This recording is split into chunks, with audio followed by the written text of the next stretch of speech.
Друзья, приветствуем вас на YouTube-канале Gagauzy Media. Это проект «Единомышленники», и здесь, как вы знаете, мы ведем дискуссии по самым разным вопросам, которые обсуждаются в нашем обществе. Бюджет автономии, бюджет страны. Что мы знаем о цифрах, которые отражены в бюджетах, и как они влияют на нашу жизнь? Знаем ли мы о том, что управляют бюджетом люди, которых мы избирали, либо которых назначили на те или иные должности? О чем говорят цифры, которые отражены в бюджете на 2025 год для жизни автономии? Что они сулят? Об этом будем говорить и не только, конечно, поговорим и о бюджете по 2024 году, чем он закончился и о чем говорил тот кризис финансовый, который прогнозировали некоторые депутаты Народного собрания Гагаузии. Как вы поняли, друзья, говорить сегодня будем о главном, потому что качество нашей жизни, конечно, определяет правильное управление бюджетом. Оставайтесь с нами, подписывайтесь на наш канал, это мы вам говорим всегда, потому что мы в этом нуждаемся. Мы хотим, чтобы единомышленников в стране стало больше, чтобы было больше людей, которые заботятся о стране, думают и своими правильными решениями помогают стране двигаться вперед. Поэтому ставим лайки, делимся с друзьями и, конечно же, ждем наших дискуссий. Прямо сейчас. Не отходите от экранов. Мы все хотим достойных условий жизни. Мы все хотим качественной медицины. Мы все хотим хорошие дороги и коммуникации. Мы все хотим высокие зарплаты и пенсии. Мы все хотим, чтобы работали законы. Мы все хотим лучшего для Молдовы, и это нас объединяет. Значит, мы единомышленники. Здравствуйте, друзья! Сегодня в студии проекта «Единомышленники» депутат Народного собрания Гагаузии Александр Тарнавский. Александр Тарнавский, экс-председатель НСГ, депутат Народного собрания Гагаузии 5, 6, 7 созывов.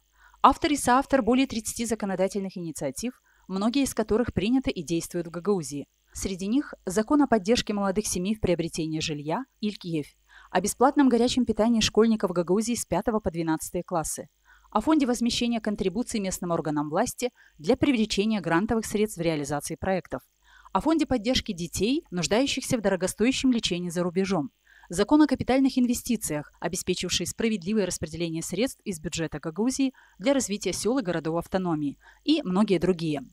Член рабочей группы парламента Республики Молдова и Народного собрания Гагаузии по гармонизации законодательства с 2015 по 2023 годы. Председатель Конгресса местных властей Молдовы в Совете Европы с 2017 года. Здравствуйте, Александр Григорьевич, добро пожаловать. Здравствуйте. Александр Григорьевич, вы уже были гостем одного из выпусков проекта «Единомышленники», и тогда вы сказали о том, что, на ваш взгляд, 2024 год Гагаузия закончит с дефицитным бюджетом. Вы предполагали, что дефицит составит где-то 100 миллионов леев. Год завершился, итоги подведены, но мы не видим каких-то волнений по поводу неисполнения бюджета ни в Народном собрании Гагаузии, ни в обществе.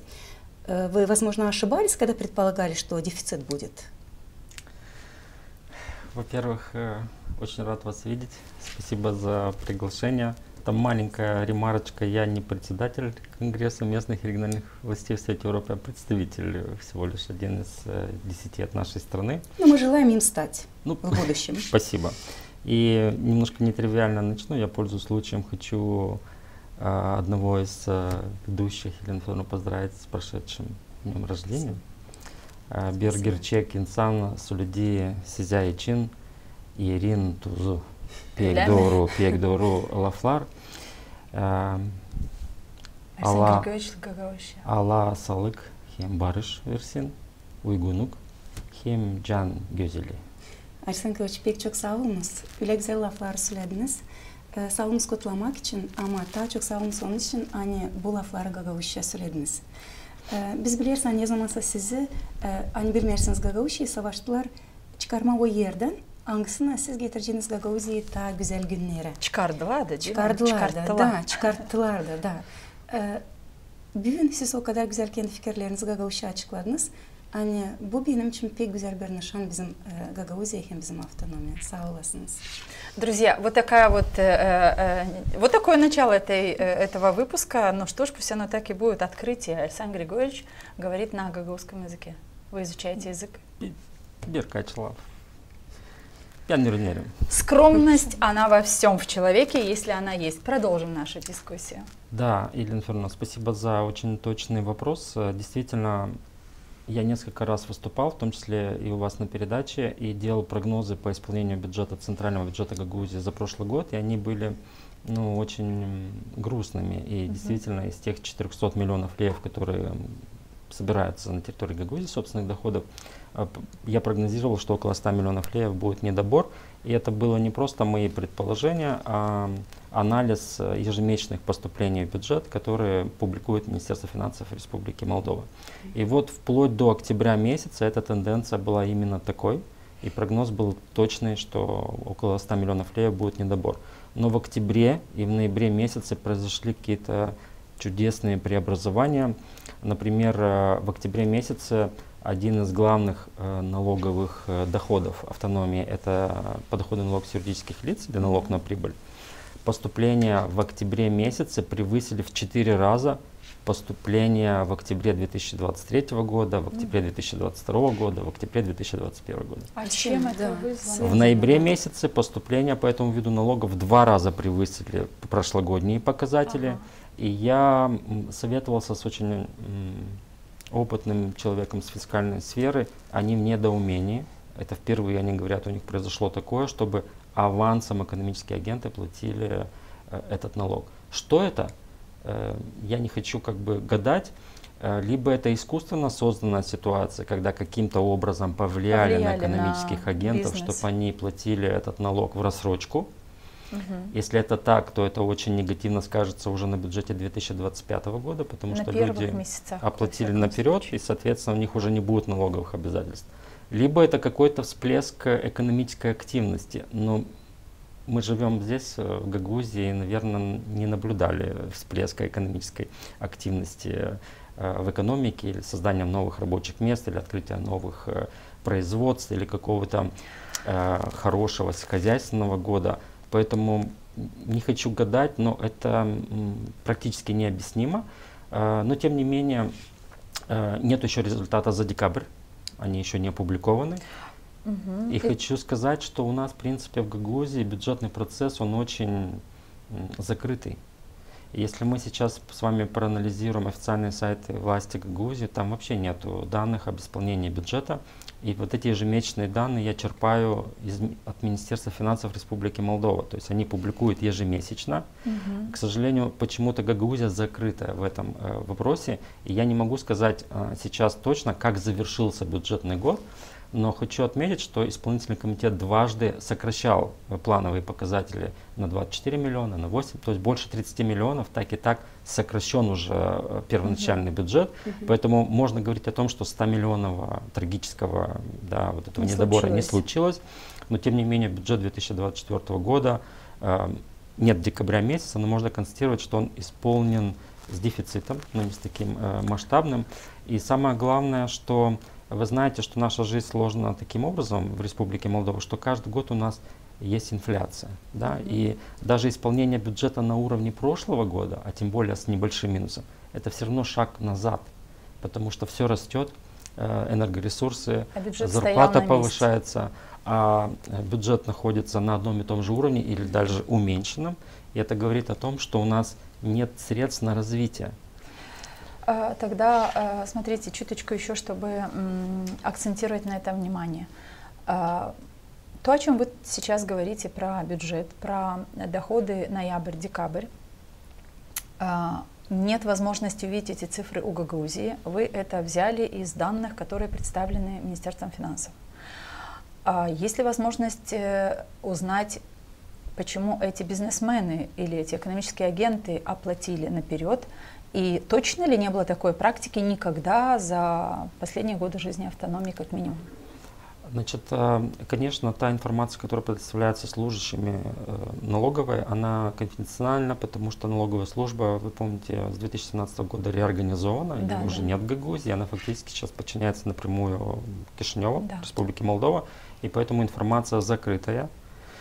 И почему можно сделать такие выводы о том, что такого никогда не было? Потому что я взял анализ 4 налоговых периодов. И поступления превысили, еще раз повторюсь, в октябре в 4 раза, в ноябре в 2 раза по сравнению с теми периодами.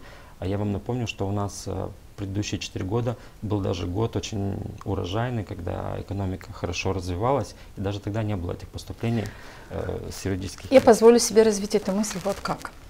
То есть, если такого никогда не было, экономические агенты наперед оплатили свои налоги, да? Обязательства, да. Обязательства. Никогда такого не было. То есть год сложный, финансово-экономически он сложный для всех, и для экономических агентов в том числе. Много раз бизнес Молдовы и Гагаузии просили и говорили о том, что нужна помощь для того, чтобы экономические агенты выжили. Наводит ли это на мысль, что значит, на фоне электоральных подкупов, свидетелями которого мы были, может быть и подкуп экономических агентов, который позволил эти деньги внести в бюджет? А может быть не подкуп, а давление определенное? А может и давление, да. Вообще практика... Ну, давление, когда есть деньги, есть откуда дать, а когда денег нет, и экономические агенты на это жалуются, то откуда давать деньги наперед? Ну, иногда это даже не волнует и не интересует. Вообще, кто занимается бизнесом, знает, что у нас, согласно налогового кодекса, подоходный налог с юридических лиц, он оплачивается в рассрочку. То есть, например, экономический агент имел в прошлом году обязательства по подоходному налогу в какой-то определенной сумме, и он за 4 квартала платит их наперед, и затем уже, когда подводит итоги налогового года, или остается он должен государству, или наоборот переплатил. То есть такая практика такая существует? Практика просто... законодательно есть. И она была и предыдущие 4 года. Но не никто пользовались. пользовался, да? Но чтобы платили наперед в таких объемах, никогда не было.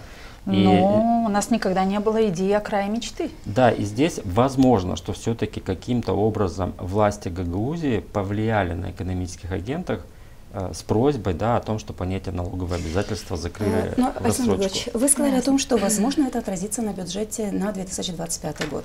Хотя мы уже познакомились с бюджетом на 2025 год, и он и так вызывает множество вопросов. Во-первых, меня как педагога интересует такой вот вопрос. С тех пор, когда была введена новая формула финансирования учебных заведений, был образован в бюджете Гагаузии так называемый центральный компонент, в который из средств, которые имеет сама Гагаузия, выделялись определенные суммы для того, чтобы поддерживать учебные заведения, функционирующие на территории автономии. В этом году этих денег не заложено. Как это отразится на учебных заведениях? Почувствуют ли они это? Отреагировало ли как-то педагогическое сообщество, директора? Задали ли вопрос, почему не заложены средства вот на этот компонент, да? А может быть, в Народном собрании Гагаузии там есть постоянно действующая комиссия по образованию. Возможно, они как-то отреагировали и выступили против этой инициативы.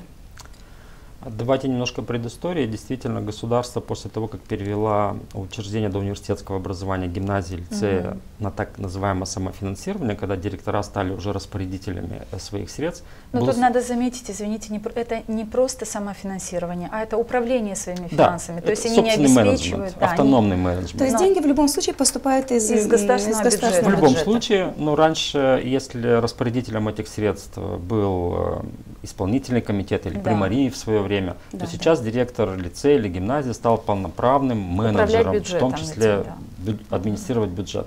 Так вот, когда государство ввело эту новую формулу, оно предусмотрело так называемый специальный резервный фонд, скажем так, который называется компонентом центрального бюджета, и он формируется из 3% отчисления от общей суммы для того, чтобы можно было помогать тем учреждениям, которые нуждаются, либо помогать в развитии материально-технической базы. Эти средства заложены в бюджете на 2025 год. Но Гагаузия всегда за счет собственных доходов центрального бюджета Гагаузии дополняла эти ассигнования для того, чтобы увеличить эту сумму. 6 миллионами леев 45 учреждений больших изменений не сделаешь, правильно?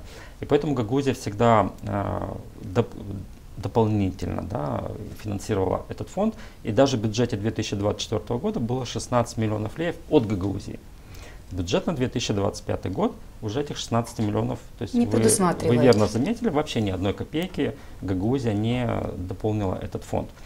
И когда проект бюджета поступил от исполнительного комитета, я представил свои поправки, в том числе по этому вопросу, что так не должно быть.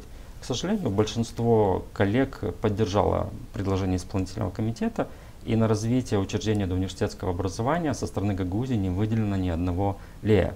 Это как раз следствие вот тех бюджетных процессов, о которых мы с вами говорили выше. Бюджет на 2025 год вроде немножко вырос по отношению к бюджету на 2024 год, около 4% рост. Но если мы берем средства на развитие, капитальные вложения, то 15 миллионов было в 2024 году, 15 миллионов сохранилось и в 2025 году. Но 16 миллионов на развитие тех же капитальных вложений для лицеев и гимназий, школ, их и нет. Фонд возмещения контрибуций уменьшен на 5 миллионов леев. Фонд поддержки предпринимательства уменьшен на 2 миллиона леев. Помощь ИЛКЕ в первое жилье уменьшена на 1 миллион леев. Освещенный населенный пункт, инициативу, которую вы продвигали, на 1 миллион леев уменьшено ассигнование. То есть если брать не абсолютные цифры, а анализировать, бюджет 2025 года намного хуже бюджета 2024 года. И вот тот край мечты, и мы сейчас не иронизируем, потому что край мечты — это не просто предвыборный слоган госпожи Гуцул. Это вера людей. Это программа, утвержденная Народным собранием деятельности исполкома. То есть за нее мы можем спросить жителей автономии, тех, кто эту программу утверждал. То есть, извините, Народное собрание утвердило программу, прямо так и называемую «Край мечты». И эти все цифры, которые мы сейчас с вами будем обсуждать, они взяты из официального документа Народного собрания. И получается, что, вы знаете, в Гагаузии не так много финансовых ресурсов, и вы помните, что когда вы продвигали закон о капитальных инвестициях, программу «Освещенный населенный пункт», хотели, чтобы вот эти даже мизерные средства, которые есть у Гагаузии, пошли напрямую людям. И справедливо распределялись между селами. Абсолютно верно. Чтобы люди, извините, ночью могли пройти в освещенную улицу и не месили грязь. И у нас даже это отбирают, то есть освещенный населенный пункт, на 20% уменьшили ассигнования. Нам обещали миллиарды евро, миллионы евро, извините, 500 миллионов евро, 10 миллиардов леев. А у нас получается на капвложение 15 миллионов леев. Это меньше $1 миллиона. То есть край мечты буквально звучит таким образом. Темные улицы, села без дополнительных средств для развития, села и города в автономии. Это сокращение помощи для школ, повторяю просто все то, что вы сказали. Это приобретение первого жилья уменьшение. Приобретение первого жилья, помощь поддержка молодых уменьшена. Предпринимателям помогать не будет бюджет настолько, насколько это делал раньше. Вот такой край мечты? Абсолютно верно. И вы знаете, вот мы возвращаемся в историю, когда у нас был предыдущий башкан Ирина Влах, и помните, мы говорили, тогда же было тоже яростное сопротивление программе «Освещенный населенный пункт». Да. И мы говорили о том... Именно яростное. Да. И именно со стороны башкана. Абсолютно. И мы говорили о том, что когда башкан не живет в Гагаузии, он не живет этими проблемами, он не ходит по этим улицам, он не видит, что освещенный населенный пункт — это значит безопасность людей, то есть самое элементарное. Наш башкан не живет в Этулии? Нынешний башкан также не живет в Гагаузии, поэтому она вот с легкой руки подписала документ о том, что давайте уменьшим ассигнования на освещение населенных пунктов. Александр Григорьевич, вот эта программа уменьшена приблизительно на 1 миллион. На 20% от прошлого года. Да, приблизительно на 1 миллион леев. На этот же 1 миллион леев в этом году бюджет на 2025 год заложено открытие офиса вина и предпринимательства. То есть мы будем ходить по темным улицам, но зато у нашей Гагаузии маленькой будет свой офис вина и туризма. На ваш взгляд, это помимо управления замена? Культурой и туризма, который уже есть и на который уже расходуются определенные бюджетные средства, и может заниматься этим. Да, вы обратите внимание, что ассигнование на освещение населенных пунктов произошло на фоне того, что на 70% выросли тарифы на электроэнергию. То есть примарии погрузятся во тьму. И, к сожалению, это не как бы журналистский сейчас слоган. На самом деле, по крайней мере, в Камрате уже намного меньше горит ночью свет. И селах тоже? Тоже, да, я могу сказать по Авдерме. Примары же не волшебники. Раз нет денег, они не могут осуществлять, поэтому это уже свершившийся факт. Одно уточнение у меня по цифрам, которые вы озвучили, 16,4 миллиона леев, которые были заложены в бюджете на 2024 год для поддержки школ. Вот этот самый компонент, о котором говорила Елена Федоровна. Вы говорите, он из двух частей состоит. А что государство, бюджет страны, какая сумма от бюджета страны все-таки доходит до наших школ? Государство выполнило свои обязательства в полной мере. И около 6 миллионов леев они заложены в бюджете, но не полностью финансируются за счет государственного бюджета.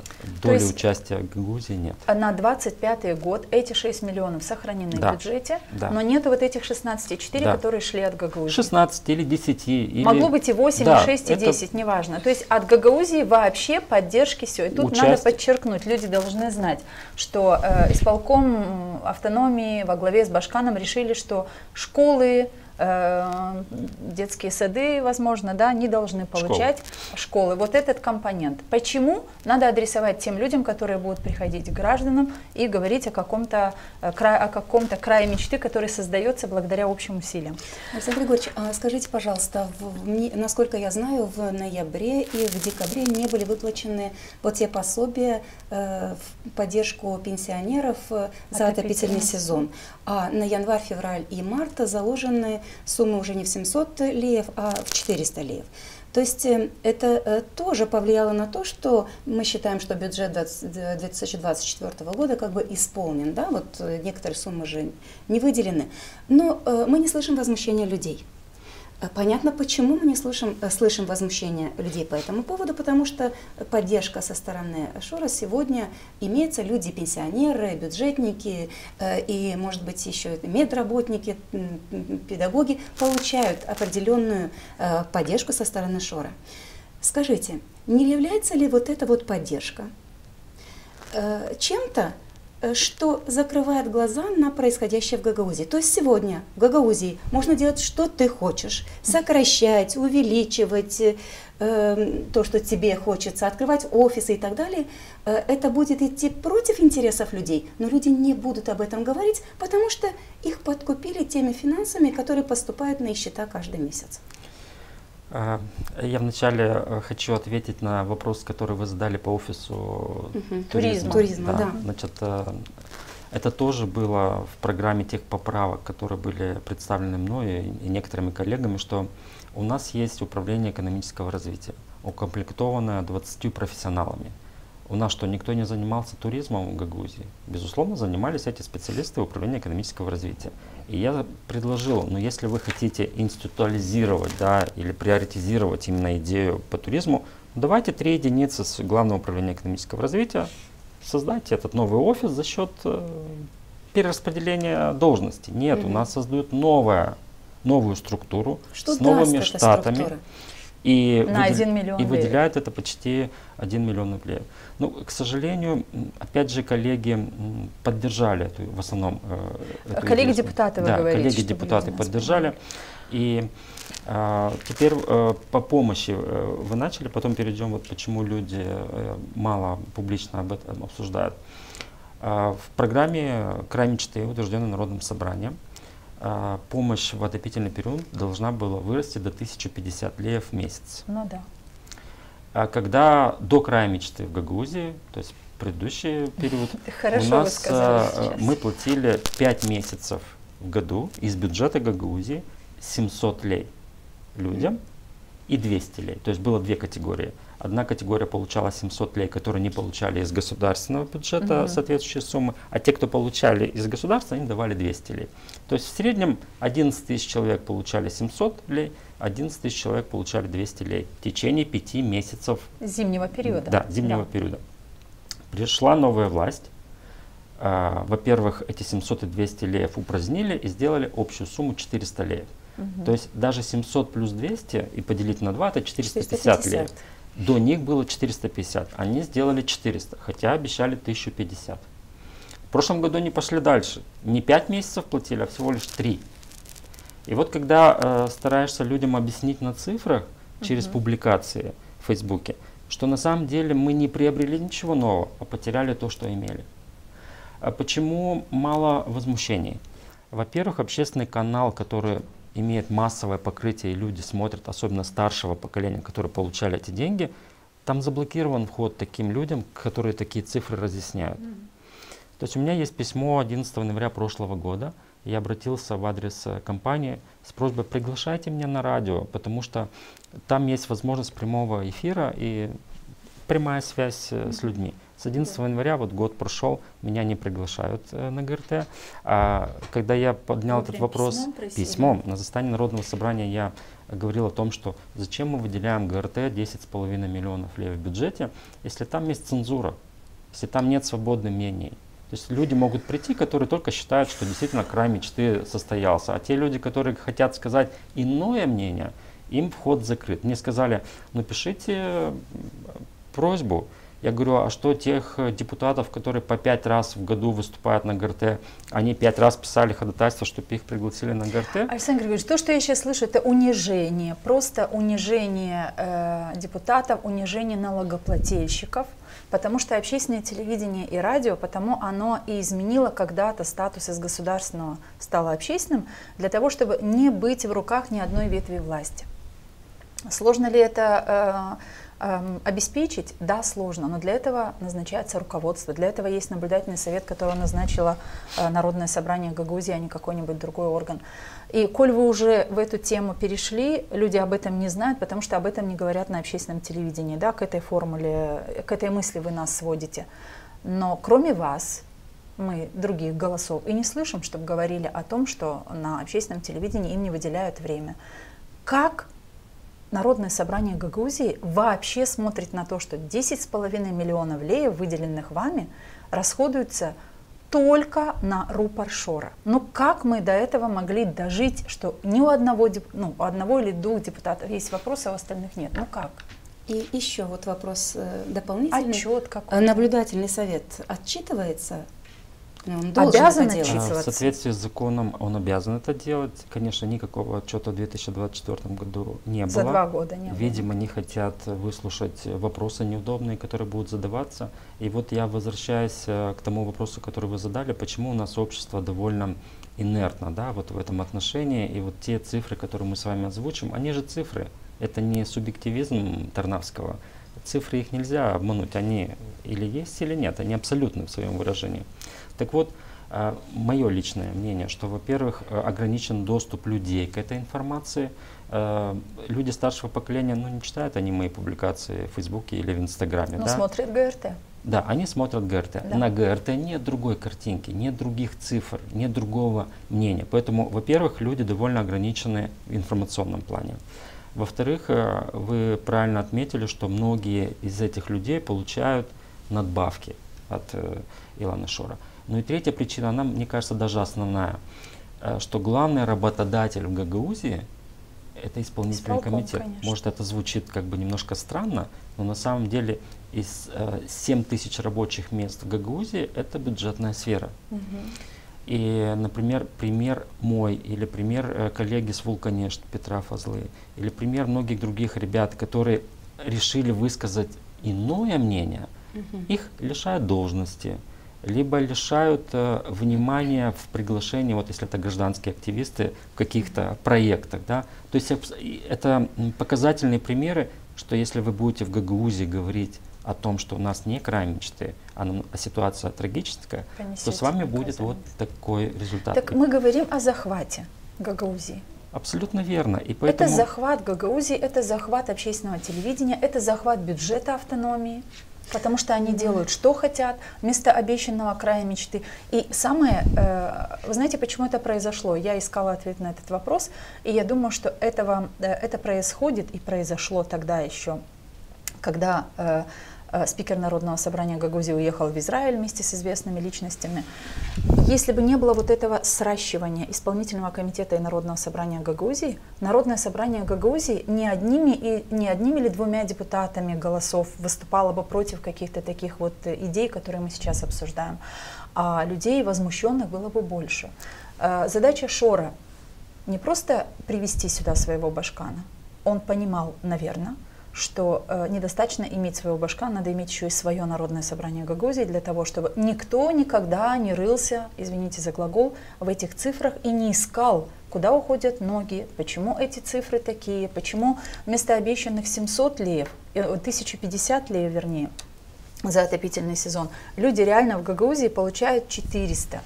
Это тоже унижение. Унижение, что 12 миллионов леев, либо 10,5 выделенных из бюджета на ГРТ используются не на благо общества, потому что общество не слышит другой точки зрения. Почему я применяю слово «захват»? Все, что вы сейчас говорите, это захват автономии Шора. И какой выход из этого? Потому что цифры, как я говорила в начале передачи, на мой взгляд, играют очень важную роль тогда, когда мы говорим о качестве жизни.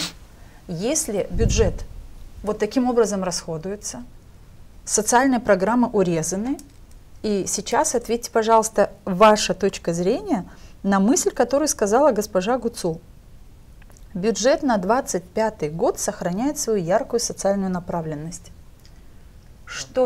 Как это понимать?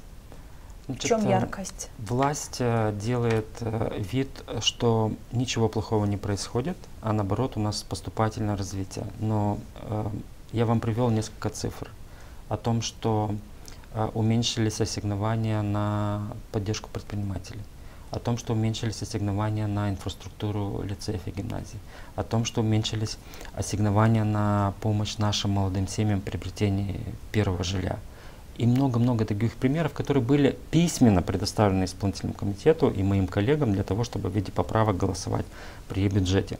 Так вот, возвращаясь к тому вопросу, потому что, мне кажется, я его не до конца раскрыл, вот эта огромная масса бюджетников, она не может говорить мнение о том, что власть проваливается, потому что они будут лишены кто-то работы, кто-то мотивации, кто-то других вещей. Ну так это может бесконечно быть в нашей жизни. Но мы не должны делать акцент на людях, которые работают, дорожат своей работой и боятся ее потерять. Мы должны делать акцент на тех, кого люди выбрали, для того, чтобы они отставили их интересы. Так тех, кого выбрали, они тоже находятся под таким же финансовым колпаком, вот как я и хочу сказать, становится депутаты, понятно. В первую очередь, потому что мы политический орган, и примары. И я вам приведу один пример. Я хотел консолидировать вот в определенное мнение, потому что получается в Гагаузии несколько голосов, да, о том, что здесь происходит трагедия, а когда несколько голосов, кажется, они не слышны, да и, может быть, они вообще какие-то там выдумыванные искусственные проблемы, да. Так вот, я обратился к коллегам, примарам, которые знаю их мнение о том, что оно идентично со мной, что в Гагаузии происходит трагический момент.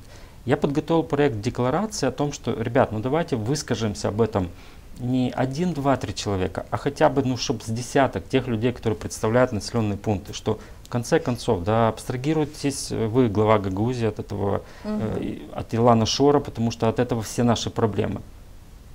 Не захотели.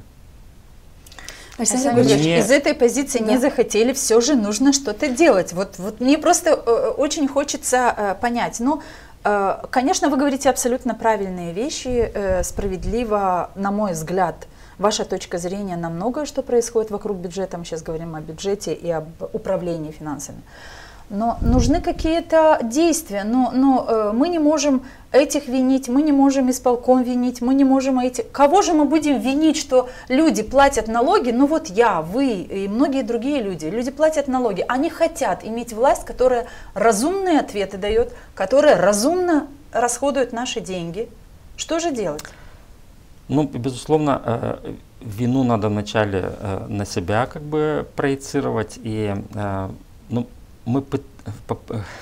не получается консолидировать какое-то мнение, но мы вот с моим коллегой Михаилом Николаевичем Железогло уже от имени нас хотя бы двоих уже выступаем, чтобы это не было какое-то единичное мнение. И что делать, да? Что делать? Это не работает, когда пишем заявление, а никто его не подписывает. Вначале было слово, да, и поэтому пусть эти голоса будут единичными. Но очень приятно, что многие люди на улицах подходят ко мне и говорят, мы полностью солидарны с тем, что вы говорите, мы вас поддерживаем. Александр, и я хочу сказать, что это тоталитарное общество, которое создано в Гагаузии, вот эта диктатура власти от Илана Шора, это многие исторические периоды проходили и другие, да, территории. Поэтому это нужно терпение, это нужно настойчивость. И вот этим капелькой мы этот камень все-таки расточим. Поэтому ничего страшного, что этих голосов пока мало. Главное, что они хотя бы есть. И я извиняюсь, и, знаете, еще что вот этим голосам не дает возможность быть более значимыми. В том, что Кишинев занял позицию давления на Гагаузию. И вот тот, например, момент, который мы с вами обсуждали по налогу на добавленную стоимость, когда изъяли фактически 35 миллионов с бюджета Гагаузии, когда ты начинаешь говорить вещи, которые считаешь искренними по отношению к власти Гагаузии, они сразу парируют тем, это голос Кишинева. Да, то есть это агенты Кишинева. И этих людей как бы стараются запачкать в том, что Кишинев давит на Камрад, на Гагаузию, на автономию политическими или финансовыми методами. И ты часть этой структуры, поэтому ты критикуешь Гагаузию. То есть очень удобная и беспроигрышная позиция. Да, да. Ты нас критикуешь, потому что тебе выгодно это говорить, так считает Кишинев. Александр Григорьевич, мне кажется, вы одну мысль сейчас сказали очень правильную, и я вижу в этой мысли определенную действенность. Следующая мысль. Люди не знают, общественное телевидение этих цифр или состояние бюджета и реальное состояние дел об управлении автономией не доводит до сведения людей через свои эфиры, поэтому люди этого не знают. Так вот, получается, что первая задача, которую нужно решить в Народном собрании Гагаузии, взять рупор из рук Шора и сделать его рупором народа. Какие перспективы у Народного собрания или каковы шансы это сделать у этого состава Народного собрания Гагаузии? Это главное, как я понимаю, из ваших лично мое мнение, ну хотя вначале я скажу другое, вот вы говорите, что делать. Кстати, многое делаете и вы. Вот посредством этой передачи какой-то сегмент людей мы с вами охватываем тем, что это мнение появляется. Это же делает, например, Виталий Гайдаржи, да, или Василий Миковченко. Есть возможность прийти и сказать это мнение. И это очень хорошо, что вот журналисты, представители гражданского общества вот делают это окно возможностей для тех людей, которые имеют свое мнение, об этом говорить. И поэтому это тоже шаг, который вы лепту вносите в том, чтобы ситуацию изменить. Но я тут скажу такую мысль, как вас люди на улицах останавливают и говорят, вот хорошо, что вы это, но мы не можем официально поддержать. И есть и другие люди, которые говорят, что нет, это неправильно. Так вот, очень много тех людей, которые пишут нам либо в личных сообщениях, думаю, что то же самое и с другими СМИ в Гагаузии, независимыми, когда люди не лайкают передачи, потому что они учителя, они не могут этого сделать, потому что их фамилия где-то там. Они не подписываются на наш канал, но они смотрят все наши передачи, потому что для них важно получать такую... Но когда-то нужно из этого, как сказать, выходить из этой зоны комфорта, когда ты учитель, ты достойный медработник или там ты госслужащий, работаешь и получаешь деньги налогоплательщиков, твоя зарплата, а не деньги Евгения Гуцула или Константинова или там уж тем более Шора. То есть надо выходить из этой зоны комфорта и из зоны раболепия и бесконечно бить челом перед тем, кто зарплата твоя не от Гуцул. Это важно понимать.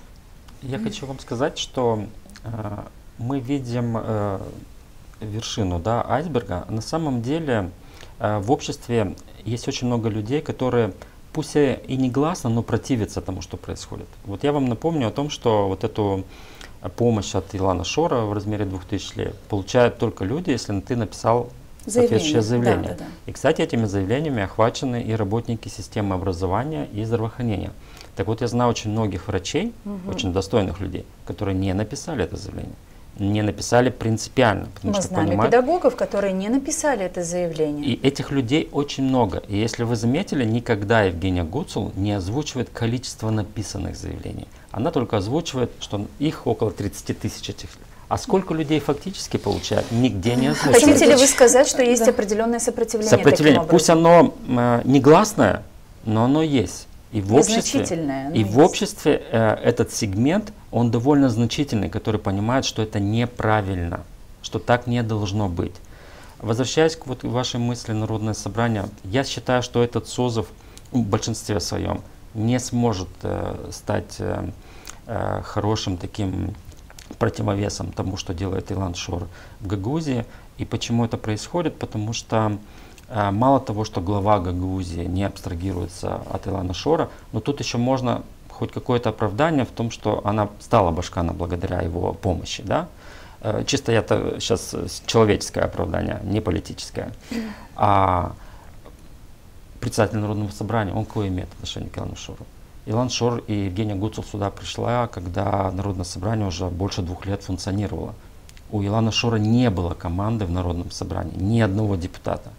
что искал председатель Народного собрания в Израиле. Так, что искал, то нашел. Кто его туда делегировал, кого он там представлял. Вот это, мне кажется, был трагический момент в отношениях между властями. Народное собрание все-таки могло противостоять тому, что существует. Тому, что могли быть, если бы Шор не заинтересовал Константинова, или если бы Константинов не получил то, что он хотел, видимо, получить. Иначе как объяснить этот визит совершенно преступный? Так надо называть тот визит. Он с преступными последствиями для Гагаузии. Ну да, я об этом. Вот очень много людей, которые не только понимают, что происходит, но и анализируют и предполагают свои выходы из этой ситуации. Возможно, их можно принять, можно не принимать, но люди ищут даже выход из этой ситуации. В прошлом выпуске Сергей Афанасьевич Чернев высказал такую мысль, что в Гагаузии нужно установить внешнее управление. И последовали звонки. Катерина Федоровна получила несколько звонков с мыслью о том, что какое внешнее управление Гагаузия создавалось для того, чтобы работать как автономия, для того, чтобы иметь возможности развиваться, развивать нашу культуру, язык, развиваться экономически. Но одновременно с этим мы должны, наверное, заметить, что уже 1,5 года наша автономия находится под внешним управлением.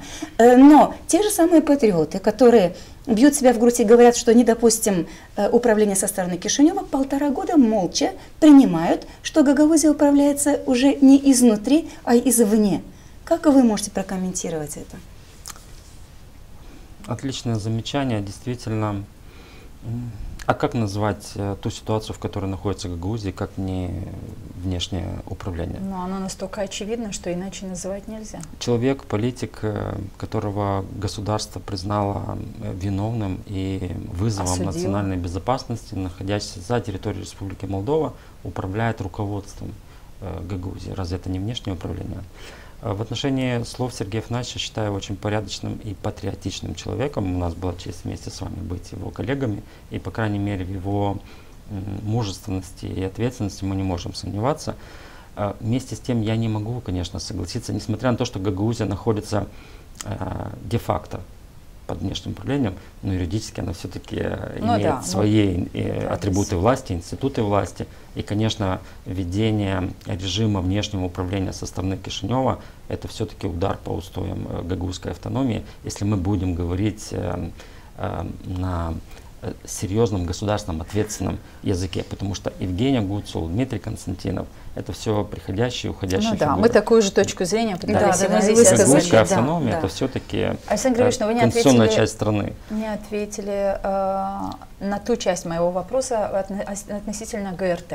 Ну вот сколько же можно говорить о том, что да, это деньги, которые используют на продвижение идей Шора. И только Шора.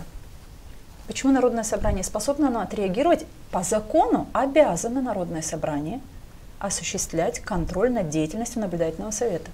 И ни разу не заслушивался наблюдательный совет и не требовался отчет. Большая часть, большинство в Народном собрании Гагаузии, оно не считает вот то, что вы высказали, таким, что так оно есть на самом деле, потому что когда мы обсуждали бюджет, я сказал, в принципе, те же самые слова, что не нужно утверждать такой бюджет компании, потому что она не выполняет свои общественные функции.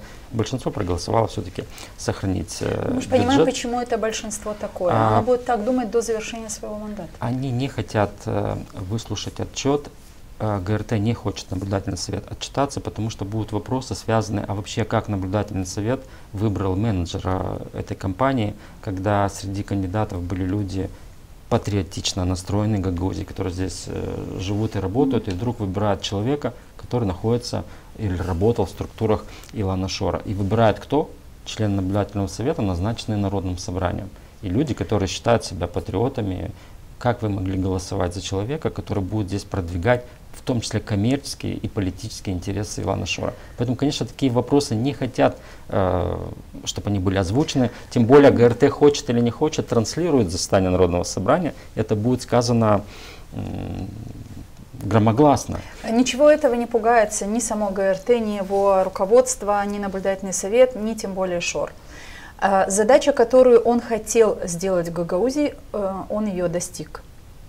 Как он сказал, повторюсь, по-моему, с вами в прошлой передаче об этом тоже говорили, как сказал Шор в телевизионном выпуске у ведущего «Эхо Москвы» Венедиктова, что я же выиграл Гагаузию. Но вот все, о чем вы только что сказали, человек, который сидит где-то там в Москве, сейчас в Москве, начинал с Израиля, и управляет Гагаузией через своих ставленников, а ставленниками явно не только Гуцул является и Константинов, и уже и много других депутатов, которые помогают реализовывать тот план, который с ними ежемесячно, потому что мы видим, как часто выезжают и Константинов, и Гуцул туда, в Москву, наверное, для получения каких-то особых заданий по управлению Гагаузией. Внешнее же управление есть, мы с вами к этой мысли сейчас пришли. То есть в этой ситуации уже ничего ожидать не стоит. Нет разве? Или у вас есть какой-то оптимистичный, все-таки оптимистичная идея, как можно все-таки спасти как минимум ГРТ, где 10 миллионов денег налогоплательщиков Шор использует для своей пропаганды? Вот передача такого рода – это кирпичики в строительство того фундамента, который разрушит то, что происходит сегодня в Гагаузии. И я, может быть, с вами об этом будем говорить выше. В ноябре месяце, надеюсь, состоятся выборы в Народное собрание. И, может быть, люди, вот благодаря в том числе таким передачам, благодаря выступлениям, выберут тех людей, которые будут продвигать интересы Гагаузии, а не интересы Илана Шора. Да, может быть, это звучит пока не совсем реалистично. Убедительно. Убедительно, да. Но, тем не менее, мы должны это делать. Александр Григорьевич, мы, наверное, перейдем к нашей рубрике. Люди говорят, что, ну, чтобы подвести итог разговора о бюджете на 2025 год, позвольте еще один вопрос задать. Мы говорили о том, что сокращены целый ряд программ, но вместе с тем есть и увеличение по некоторым статьям. Например, увеличены расходы на содержание административного ресурса, то есть на содержание чиновников. Что поэтому вы наверняка, когда утверждали этот бюджет, подняли этот вопрос. В 6-м созыве мы неоднократно говорили о том, что и так чиновников в Гагаузии больше, чем нужно. Но сейчас мы видим, что поступательно опять увеличиваются расходы на эти статьи. Почему это происходит? Да, надо устроить всех. Это был один из пунктов того заключения к бюджету, о том, что расходы на содержание аппарата увеличиваются более чем на 7% по отношению к прошлому году, на фоне того, что сокращаются те программы, о которых мы с вами говорили. И самое главное был акт Счетной палаты Гагаузии о том, что в структурах исполнительного комитета, ну вообще около 400 единиц во всех структурах исполнительного комитета, так вот 30 единиц вакантны. И я предлагал, и часть коллег, что одна единица обходится бюджету 200-250 тысяч лей в год. Это только прямые расходы. И давайте мы хотя бы вакантные должности, не надо сейчас в это время живых людей сокращать, потому что и люди, наверное, не виноваты в том, что правители такие, да, и они не могут свой потенциал профессиональный реализовать. Хотя бы сократите вакантные должности.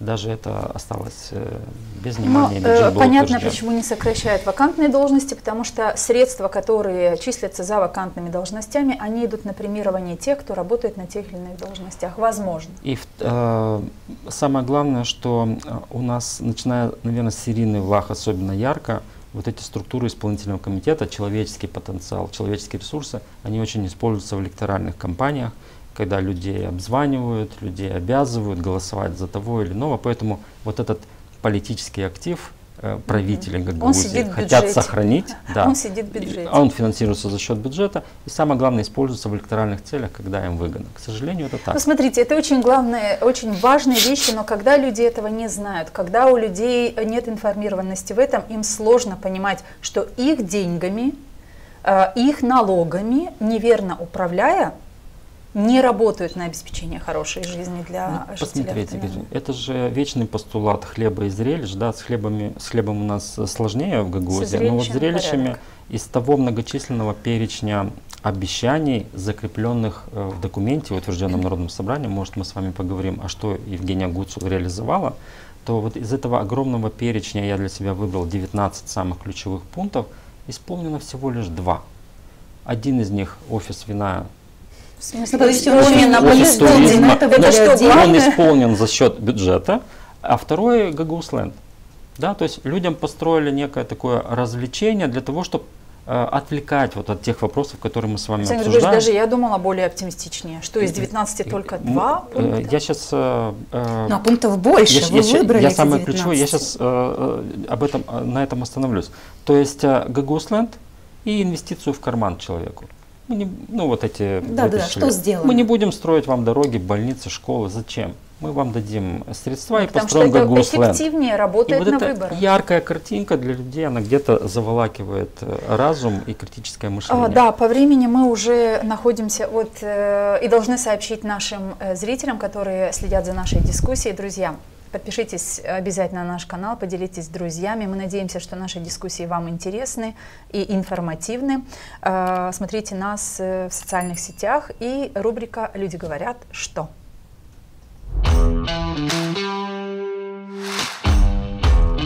Люди говорят, что...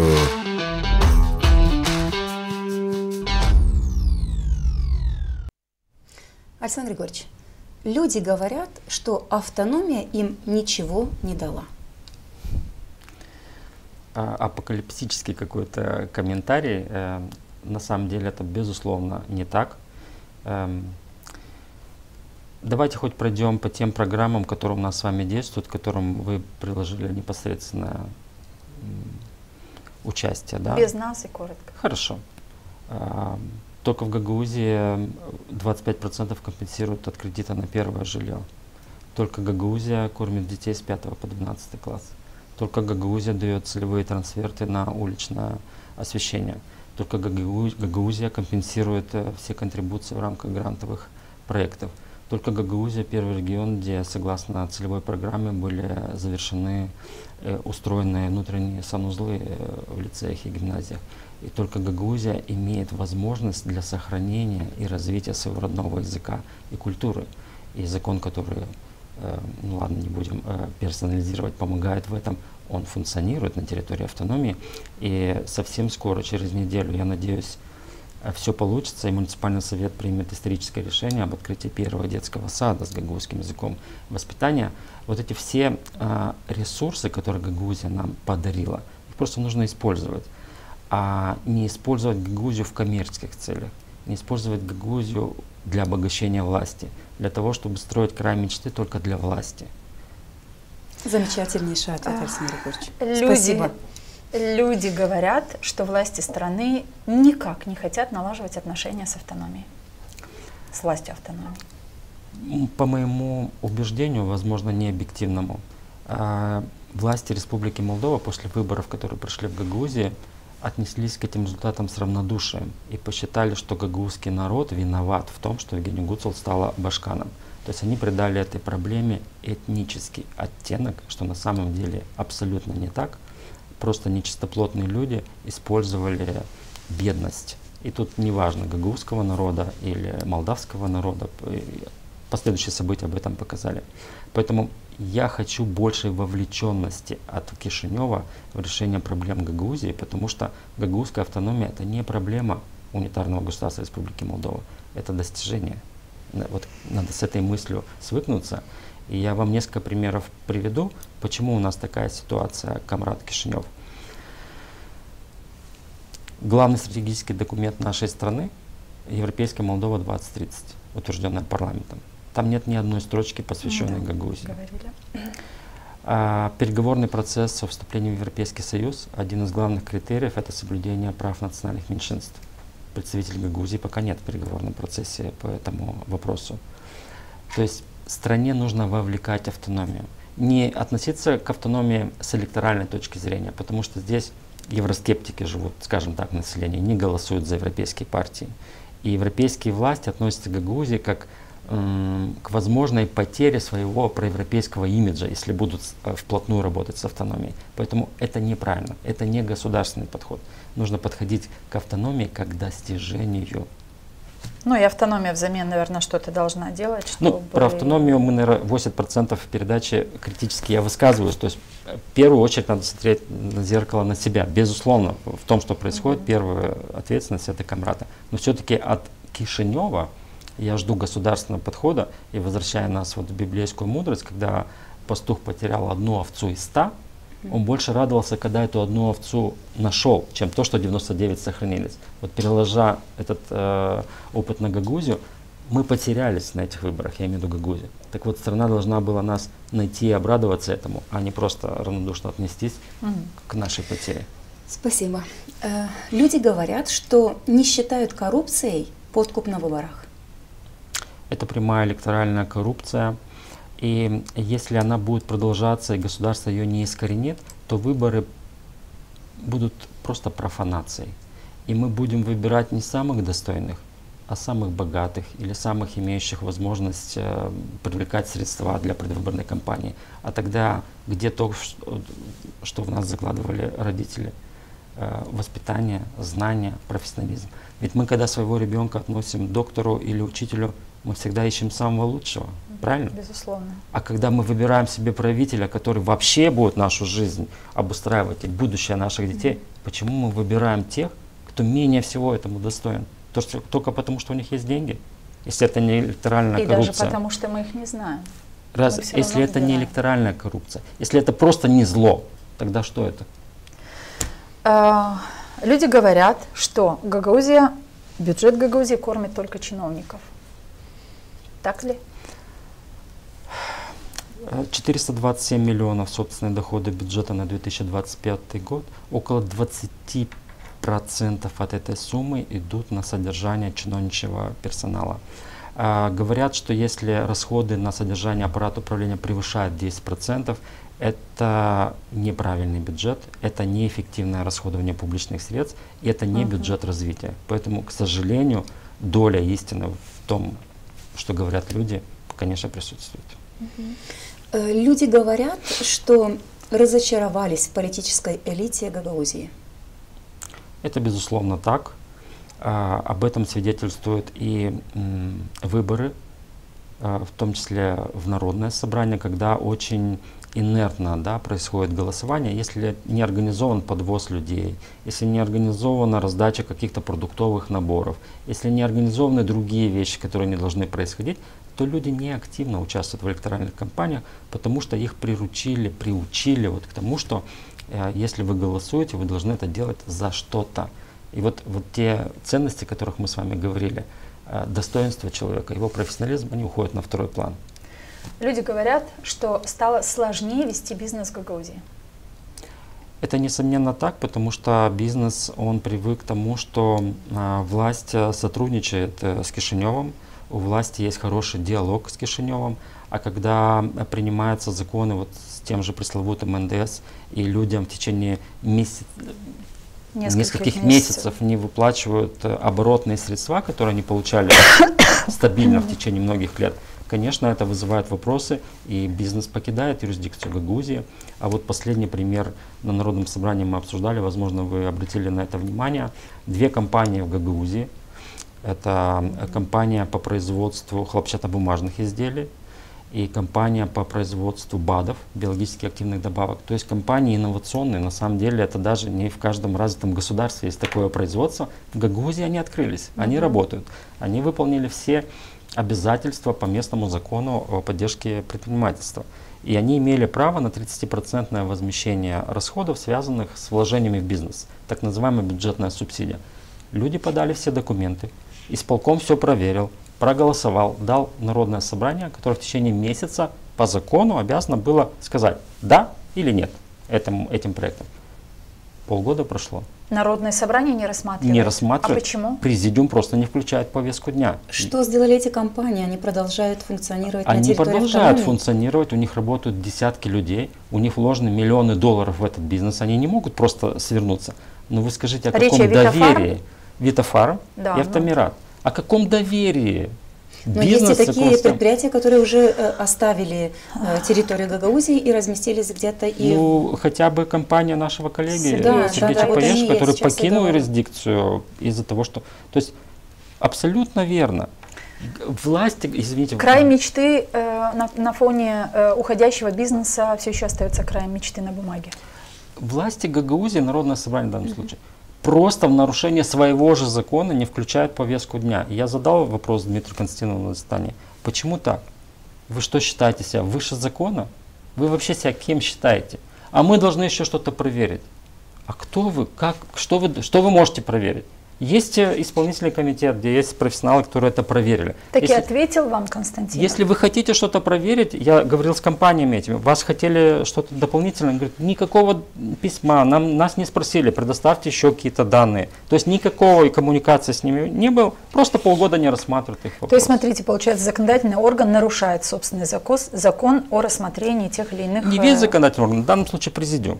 Ну вот, есть спикер, который должен за это отвечать. Включите в повестку дня, просто.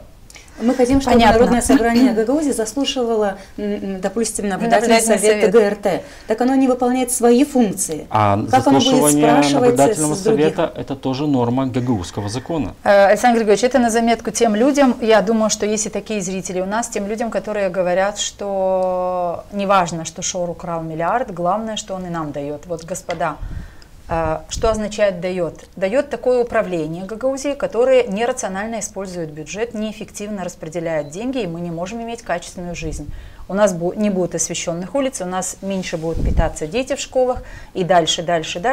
Это все от того, что человек, который внешне управляет автономией, здесь сидят люди, которые выполняют те указания, которые прописаны в общей программе Шора по Гагаузии, а не в программе, которую утвердили по-настоящему Народное собрание Гагаузии как депутаты, избранные от народа, правильно? В данном случае я бы Илана Шора и его политику вывел за скобки, потому что в конкретной ситуации это председатель Народного собрания считает себя выше закона. То есть гордыня до такой степени, что он просто считает, что он не будет выносить этот вопрос на заседание, на рассмотрение депутатов Народного собрания. Но для меня все, что делает Константинов, для меня лично, простите, все, что делает Константинов сейчас в Народном собрании Гагаузии, это первый, возможно, и главный реализатор всех идей Шора на территории автономии. Ну и давайте вернемся к нашей рубрике. Все же последнее мнение людей из этой рубрики. Люди говорят, что Гагаузия могла бы развиваться и без денег Европейского Союза. Ну, очень короткий ответ нам нужен.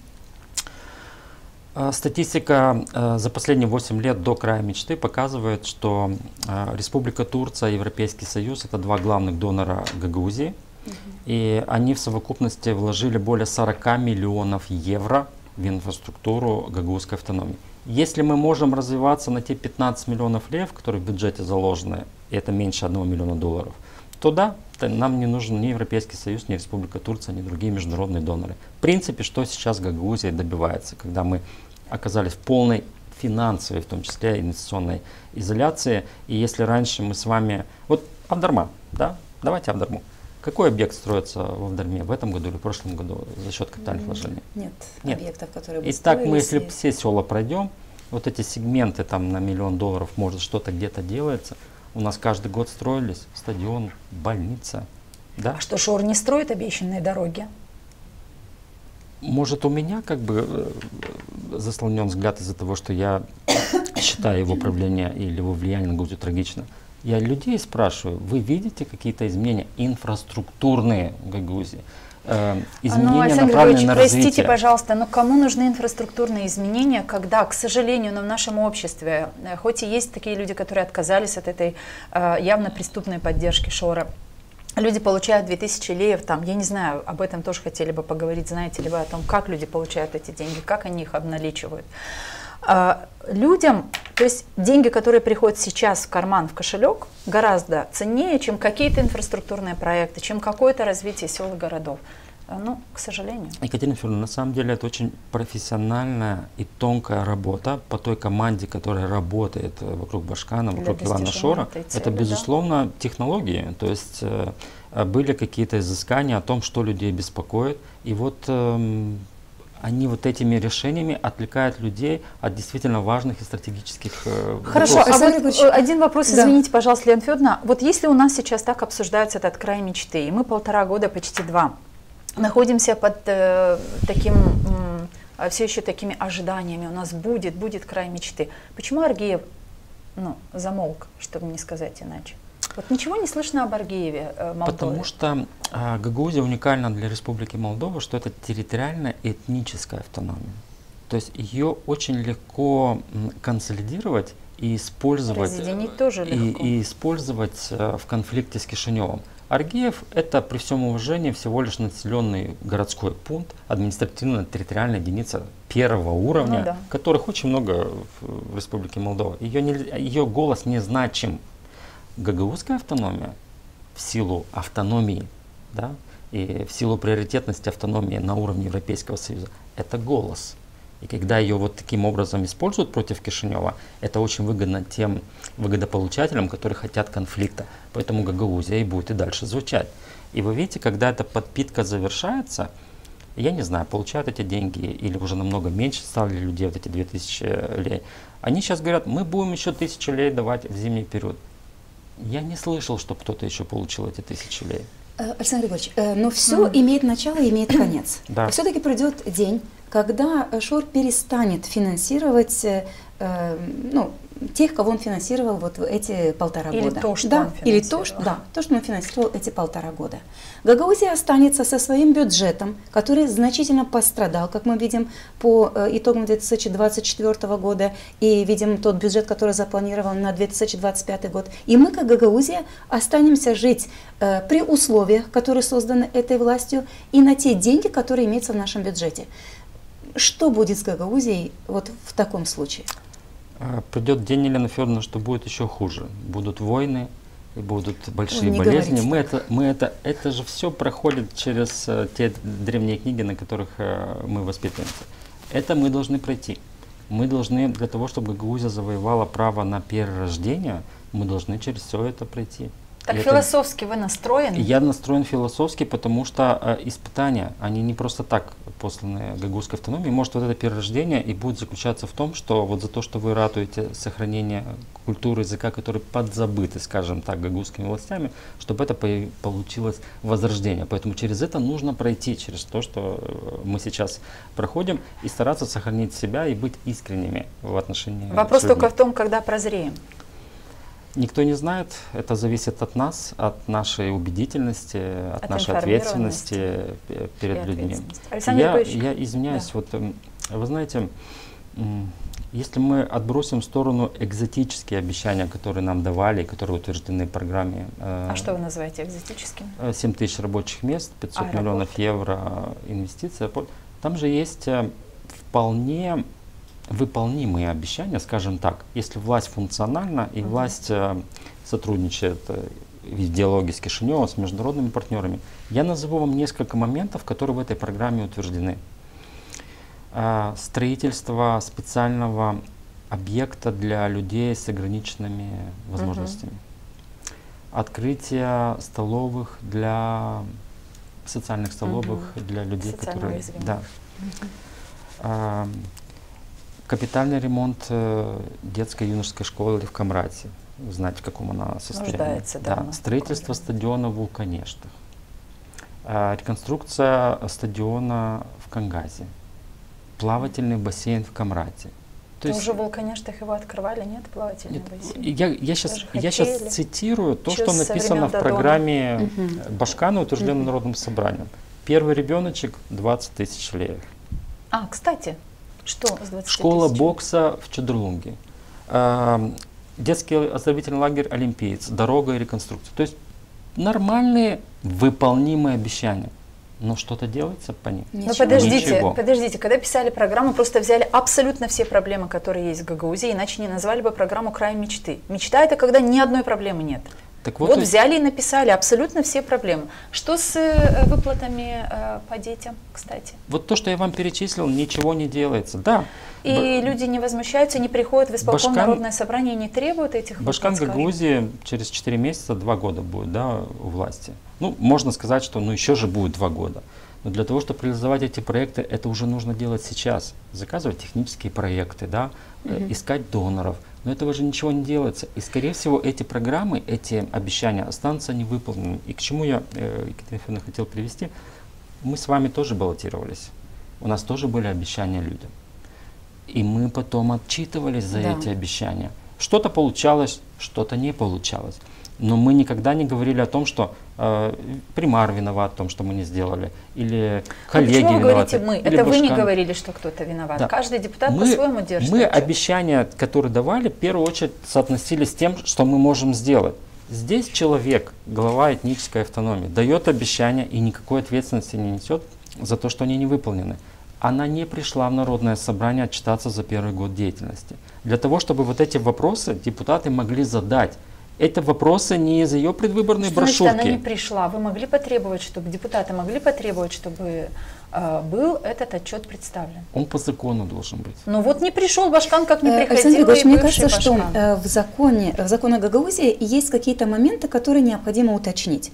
Допустим, в нашем законодательстве сказано о том, что Башкан должен представить отчет, да? Но не написано в скобочках. Сам должен прийти и представить или просто или отправить документ. Ну, да. Нет, или должен отправить документ по электронной почте. То есть и каждый говорит о том, что он прав, потому что мы видели это и в 6-м созыве, это делала неоднократно Ирина Влах, она не отчитывалась, она не представляла бюджет на следующий год, и это все сходило с рук, потому что она могла сказать о том, что я же представила документ, я его отправила по почте в Народное собрание Гагаузии.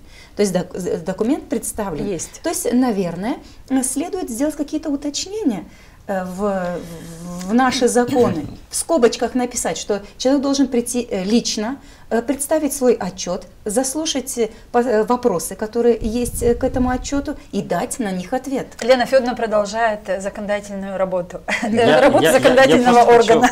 Я понимаю эмоцию Елены Федоровны, но на самом деле ни в одном законодательстве, я уверен, не написано, что руководитель автономии или государства, представляя отчет, должен прийти лично. Это дух закона сам подразумевает, что безусловно это даже дело чести, да, правда? Это ответственность прийти человека и должностного лица. Я вам хочу сказать, вот эту эквилибристику правовую, к сожалению, применяет и Кишинев. Вот когда при всем моем отношении к тому, что мы говорим про главу Гагаузии, она не включена в состав правительства. И президент нашла вот такую же отговорку, что там срок не указан, когда нужно включить Башкана в правительство. То есть может 4-летний мандат пройти, и надо в скобках написать в течение 10 дней включить. То есть когда вы хотите уйти от ответственности и не реализовать ваши... Ищите лазейку. Ищите лазейку. Так и вот в вашем примере, что она же представила документ, а что должна прийти лично? Нет, не так. Обязана прийти лично и представить, чтобы выслушать вопросы и дать ответы. У нас совсем мало времени, и гуманитарная помощь, которую озвучивали в Народном собрании Гагаузии, по-моему, и спикер, и Башкан, гуманитарная помощь, которую ожидали из России. Народное собрание обратилось, по-моему, в парламент, если я правильно помню, работу на том заседании депутатов. Что с этой помощью? Это первое. И второй вопрос. Для нас он, как стало ясно, с Леной Федоровной, важный. Вы больше разбираетесь и знаете из протокольных каких-то вещей, как это должно происходить, когда кто-то, представляя Гагаузию, подписывает какие-то договора. Вот у нас есть, мы попросим нашего режиссера выдать на экран, у нас есть фотография, где подписывается какой-то договор об этой гуманитарной помощи. С российской стороны один человек, а со стороны Гагаузии, можем взглянуть на экран, подписывают и Башкан, и спикер Народного собрания Гагаузии. Что это такое? Так должно быть. С Гагаузией надо, чтобы аж 2 человека. И что с помощью этой гуманитарной, да? Значит, по гуманитарной помощи после одного из визитов в Российскую Федерацию наши руководители приехали с новостью о том, что некий донор, по-моему, фонд Евразия, готов оказать гуманитарную поддержку в виде дизельного топлива, в виде каких-то семенного материала и так далее. Народное собрание обратилось в адрес парламента Республики Молдова с просьбой освободить от соответствующих таможенных и фискальных платежей гуманитарный груз, в принципе, как и делается обычно. Делали, Страна ответила тем, что в законодательной инициативе не учтены некоторые технические детали. Народное собрание переделало документ, отправило еще раз в парламент Республики Молдова. Не знаю, на какой стадии находится рассмотрение этого вопроса в Кишиневе. Возвращаясь к тому вопросу, ко второму вопросу, вот фотографию, которую вы показали. Мы с Михаилом Николаевичем, когда обсуждали этот вопрос на заседании Народного собрания, об этом сказали, что в Гагаузии 2009 года есть местный закон о порядке заключения международных договоров. Так вот, согласно этому закону, гагаузскому, заключение международного соглашения должно проходить через процедуру принятия местного закона, дающего право ответственным лицам от Гагаузии подписывать соответствующие договора. То, что было сделано в отсутствие этого местного закона, вообще в отсутствие согласия, голосования в Народном собрании должностными лицами Гагаузии, это противоречит нашему же законодательству. То есть они нарушили закон? Абсолютно и верно. Башкан, и спикер Народного собрания Вы Гагаузии можете самыми благими намерениями быть переполнены, но вы должны соблюдать местное законодательство. Не зря наш законодатель в 2009 году заложил эти нормы, потому что мы должны пройти процедуру согласования, да, между собой. И самое главное, мы живем в одной стране, в Республике Молдова. И согласно местному закону, Министерство иностранных дел должно согласовать текст вот этого соглашения. Мы же не субъект международного права Гагаузия. Мы живем в Республике Молдова. Так все вот это было нарушено. Александр Ильич, а поступит ли эта помощь, как вы считаете, обещанная? Я лично считаю, что нет. Потому что оказание этой гуманитарной помощи, сейчас все свелось к тому, что если Кишинев не освободит от этих таможенных пошлин, то ее и не будет. И подождите, если есть желание оказать гуманитарную помощь, даже если Кишинев искусственно создает преграды, не освобождает эти грузы от этих 20% или еще каких-то, ну, если вы переполнены желанием помочь, окажите эту помощь на 20% меньше, но окажите ее с учетом этих таможенных пошлин, если есть желание. А если есть желание может, это просто... специально сделано, заранее зная, что Кишинев может в этих вопросах в данное время поставить какой-то заслон? Я даже коллегам с Кишинева прошу их, что примите это решение, освободите. А что вам говорят? Чтобы показать, насколько эта помощь действительно будет реализована и реальна. Ну, я еще раз говорю, не всегда и Кишинев внимательно следит, скажем так, мягко за тем, что происходит. Александр Григорьевич, но вот этот шаг, подписание договора где-то главными лицами, ну, Башканом, спикером Народного собрания Гагаузии, не является ли таким же, как и те шаги, например, недавно был принят, я не знаю, это не закон, это постановление о моратории на сокращение людей пенсионного возраста, на увольнение людей пенсионного возраста в связи с тем, что ситуация в стране сложная, и для того, чтобы эти люди не остались без дополнительных финансов, для того, чтобы жизнь была, ну, легче вот в этих условиях. Мы видим, как Башкан с этим постановлением посетила больницу в Камрате, да, для того, чтобы рассказать об этой инициативе сотрудникам этого учреждения. Как вы считаете, эта мера была направлена на то, чтобы показать, как исполком заботится о жителях Гагаузии, или это был просто пиар-ход? Нечего показать другого. Вот те 19 пунктов, о которых вы говорите, не реализованы остальные пункты в этой программе «Край мечты».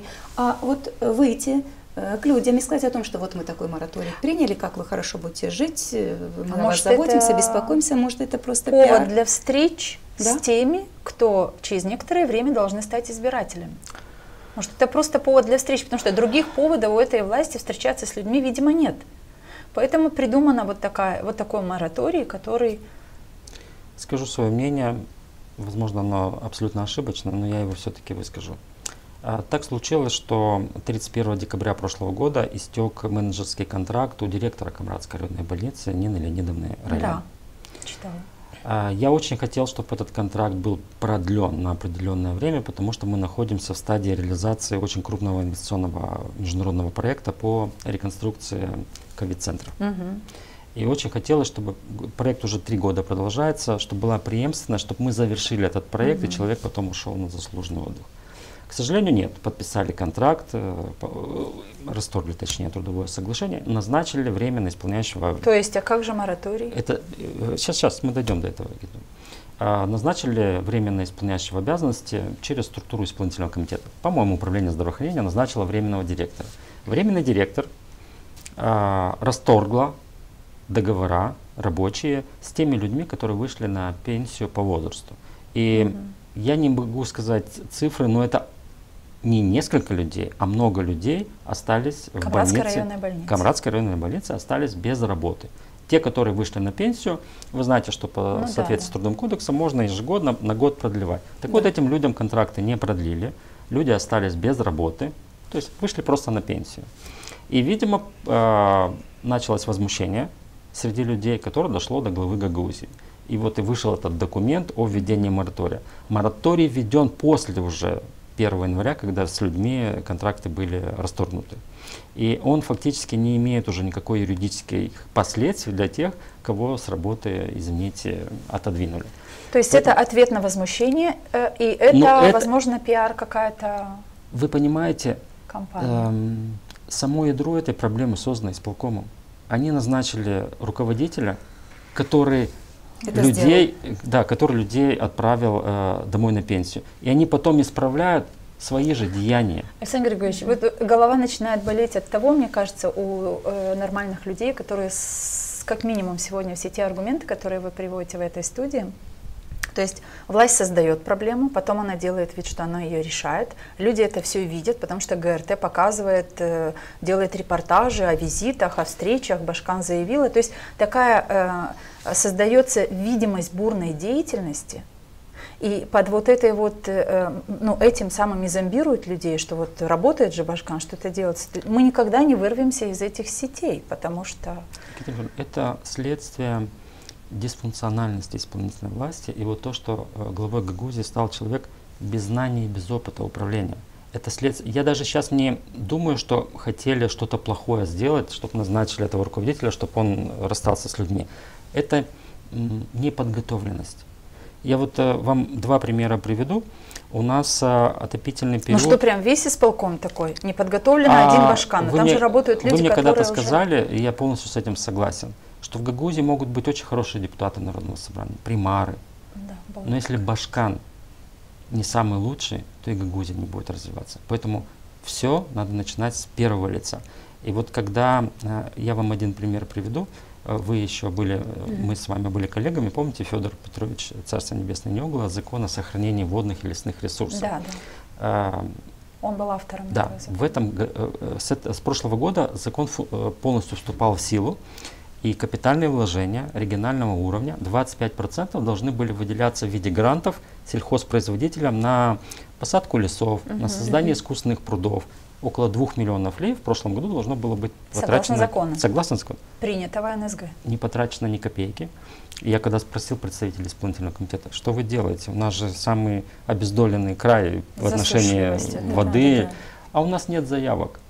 Я говорю сельхозпроизводителям, мне говорят, как? Мы хотим эти искусственные пруды, мы хотим сохранять влагу. У нас никто не информирует, никак мы должны их получить. То есть вот это все, оно следствие... То есть 20 сотрудников, видимо, в управлении экономики недостаточно для сейчас того, даже чтобы в управлении сельского хозяйства. Или сельского хозяйства. То, что у нас горит в том, в чем мы нуждаемся, есть готовые деньги, но мы даже это не То есть это нас сводит к мысли, что профнепригодность. Нам не нужно рядовая. заниматься геополитикой.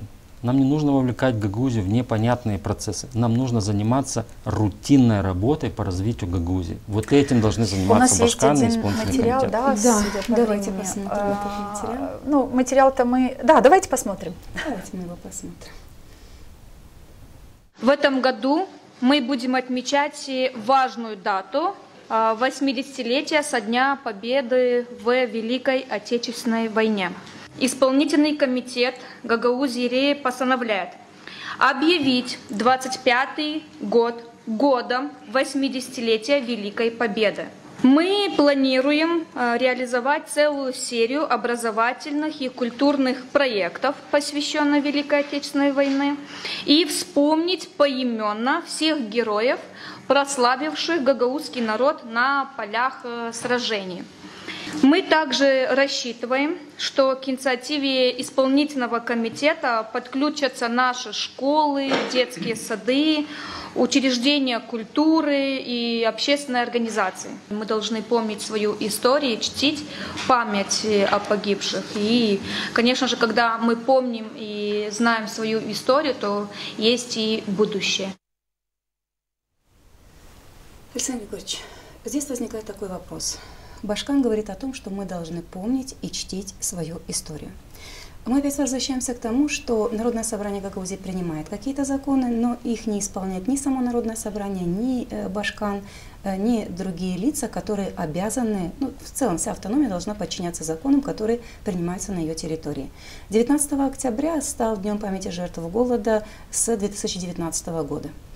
Но ни Евгения Гуцул, ни предыдущий Башкан Ирина Влах, ни Народное собрание Гагаузии не проявило должного внимания к этой дате ни в этом, ни в прошлом, ни в позапрошлом годах.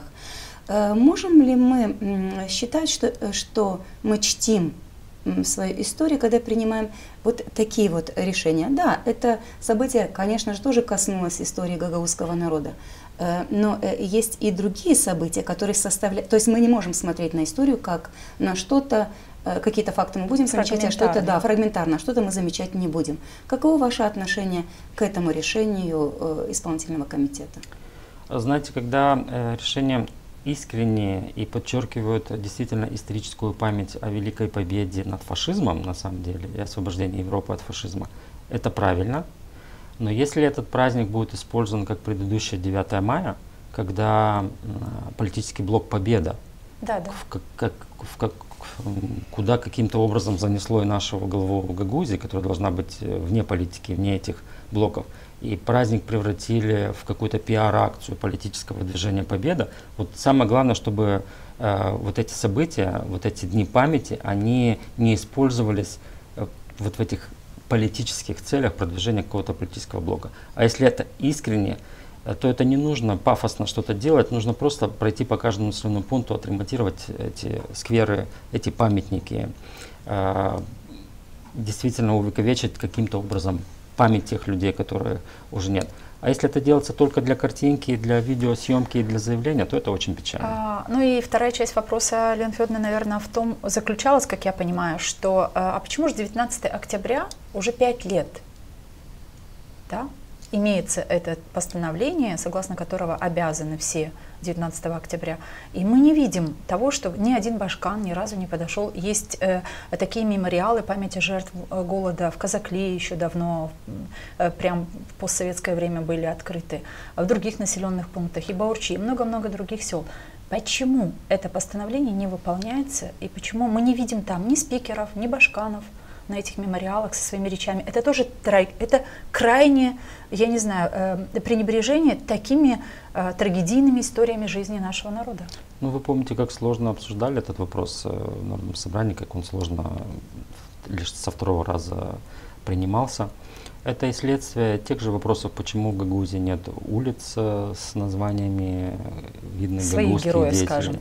Это коснулось и вашего села, когда хотели переименовать улицу в честь очень известного служащего церковного. Да? То есть это вот праздник, то есть, извините, отмечание памяти жертвам голода, это все вот покрыто вот той пропагандой, что это против кого-то все принимается. Переименование улиц, память жертвам. Один из молодых людей в нашей студии, Александр Григорьевич, сказал о том, что у гагаузов отсутствует, я скажу это выражение на гагаузском языке, отсутствует милли санджиса. То есть... Давайте переведем. Да. Мы искали перевод и не нашли такого колоритного. То есть наша гагаузскость, она притупилась, можем так сказать. Такой боли. То есть тут нет вот этой боли о том, что все, что связано с нами, с гагаузами, с нашим гагаузским народом, жило, развивалось, продвигалось. Он сказал, что у нас отсутствует милли санджисы. И это напрямую идет, вот милли санджисы, да. На самом деле невозможно перевести так, чтобы так же колоритно оно звучало на русском языке, в том числе отсылка на историю, на корни, на прошлое, на понимание, как жить дальше и как помнить прошлое, чтобы без войн, без конфликтов, без вот этого всего проживать жизнь достойно и сохранять шлейф, идущий за нами, как за народом. И даже это говорит о том, вот отсутствие милли санджисы, и, наверное, и приводит к тому, в каком состоянии сегодня находится автономия. Нами можно руководить, нам можно диктовать чью-то волю, а мы будем ее выполнять. То есть отсутствие вот этой составляющей. Этими вопросами никто не занимается, хочешь сказать. Я процитирую Елену Федоровну, которая мне очень интересную пословицу, действительно народную мудрость, когда-то сказала: «Булмуш биркию кюпексис, дя сопасис гезер». Нашел одно село без собак, и без палки гуляют. Это вот Булмуш Биркюйсис, да, то есть вы имеете, вот переведите на героев современности. Это современный взгляд на Гагаузию, в том числе в контексте того, что вы говорите. Пришел Шор, а здесь некому ему и противопоставить ничего. Вот он и без палки гуляет и делает, что хочет в автономии. И то же самое делают с нашей историей. Как будто не было этих трагедий с этими жертвами, как будто не было тех людей, которые действительно создавали эти населенные пункты по крупицам, строили эти церкви. У нас как будто не было истории взрывов наших храмов и церквей. У нас есть только нарисованные герои, Царство Небесное, конечно, их уже нет, но которые столько людей погубили, а мы все-таки вот кланяемся им до сих пор и носим цветы. А вы хотите изменить за 1,5 года. Вы знаете, мы подошли к концу нашей передачи, и, наверное, единственное, что и я могла бы пожелать, чтобы вот это вот милли санджисе у нашего гагаузского народа все-таки стало проявляться. Появится милли санджисе, многое, наверное, изменится в нашем гагаузском обществе. Давайте открывать садики, давайте открывать школы, чтобы родной язык был не только в семье, где он уже забывается, чтобы он все-таки дали ему жизнь. Ну и в семьях тоже. Первостепенно язык будет жить тогда, когда сами гагаузы будут говорить на своем родном языке. И я не знаю, меня не озадачило, а заставило задуматься. Сегодня какие-то в таком философском тоне произносил какие-то мысли Александр Григорьевич. В общем-то, свойственное ему такое размеренное изложение своих мыслей. Оно очень понятно и доступно. Я думаю, что люди, которые смотрели сегодняшнюю дискуссию, поняли, что делается с бюджетом Гагаузии. Ну и вот эта мысль, сказанная в конце на гагаузском языке, вот эта мудрость гагаузская, «Görmüş bir köyü köpeksiz», да, «Sopasız», да, «Görmüş bir köyü köpeksiz», да, «Sopasız gezer». И Александр Григорьевич перевел это в модель Шор и Гагаузия. Есть над чем подумать, как минимум без Гагаузлара. Ну, а мы всем тем, кто был сегодня вместе с нами, говорим спасибо, что были с нами. Не забывайте, друзья, все же поделиться с друзьями, своими друзьями, нашей ссылкой на эту передачу, подписаться на наш канал Гагаuz Медиа в YouTube. И, конечно, мы есть во всех социальных сетях. Интересные дискуссии с единомышленниками у единомышленников. Оставайтесь с нами. Мы все хотим достойных условий жизни.